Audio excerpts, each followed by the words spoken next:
Hey, so just to start talking about cardiology, there's just a lot of myth out there. And what a lot of people don't realize is how much money our society is spending on the heart, on this little organ right over here. And there's an assumption that the people who are doing all these tests and procedures and giving out all these drugs are doing so because they're helping people live longer. And to some extent that's correct, but the amount of money is so out of proportion to the benefit of some of these things. Quick story.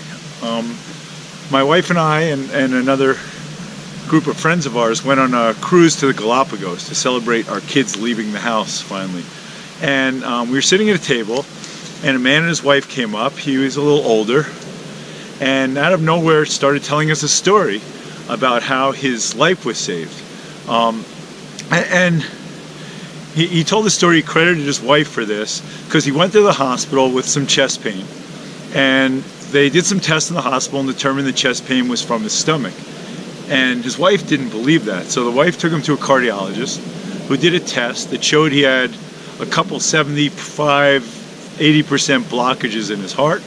So he had stents put in those blockages. Stents are little tubes that go through blockages and open up the heart. The stents cost about $35,000 each. The doctor who puts in the stent gets about $2,000.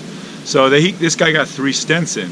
And he talked about how, thank God for his wife, because his life was saved by these wonderful heart doctors who put in these stents. The man then proceeded to go out on the deck and light up a cigarette and smoke. And to me, this is the great irony of our medical system, because in fact, putting in a stent has been pretty definitively proven not to save any lives. We'll go through the details of that, why that's so, because it would make sense. You open up a blocked artery and you prevent a heart attack, but the only problem with that is reality, because in reality that's not what happens. There are better ways for that to happen. So the other irony is the smoking. We know if you quit smoking, you certainly will save lives, lots of them. And that's an easy way to do it, but that seems to be a discordant part of our medical society. It's much easier to do stuff than to tell people not to do stuff. And in fact, so much of our own health is determined by our own behavior and not by what doctors like me or the cardiologists are doing. And that's what I want to go through in the next couple podcasts, is how much of these heart tests and procedures and medicines actually help as much as you think. Does it really help to open up a blocked artery with a bypass surgery or a stent? Does it help you prevent a heart attack if you go to the heart doctor and get a stress test? How about if they inject nuclear dye called thallium in there? Can you pick up stuff that will save your life? So for instance, I'm feeling really well and I go to the doctor and say, I want to get a stress test to make sure my heart's okay.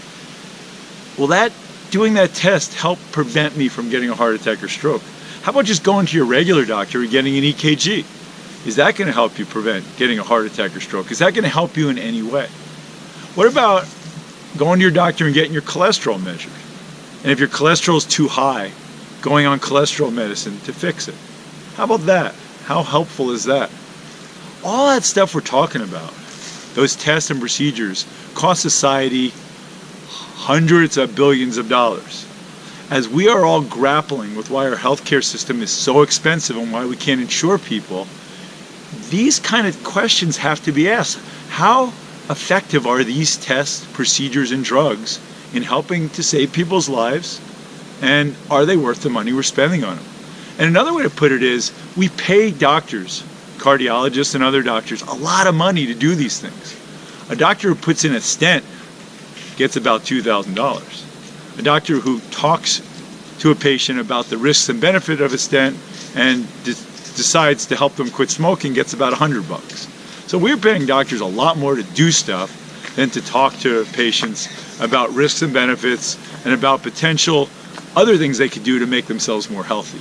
Much more effective things like getting that guy not to smoke on the deck. So that's a lot of what I want to talk about. So I'm going to talk to a couple people in my running group, two of my best friends, Mike and Paula, and I'm going to kind of run some of this stuff by them and see what they have to say.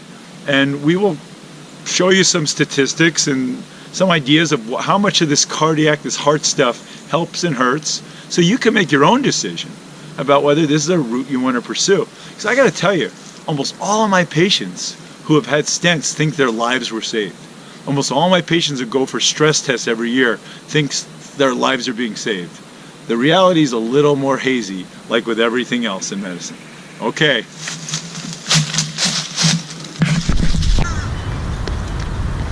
Hey, hope you like the podcast. We'll be back next week. I'm going to give you some information. If you want to check the website, if you want to email me, if you got your own stories, let's talk about it. See you next week.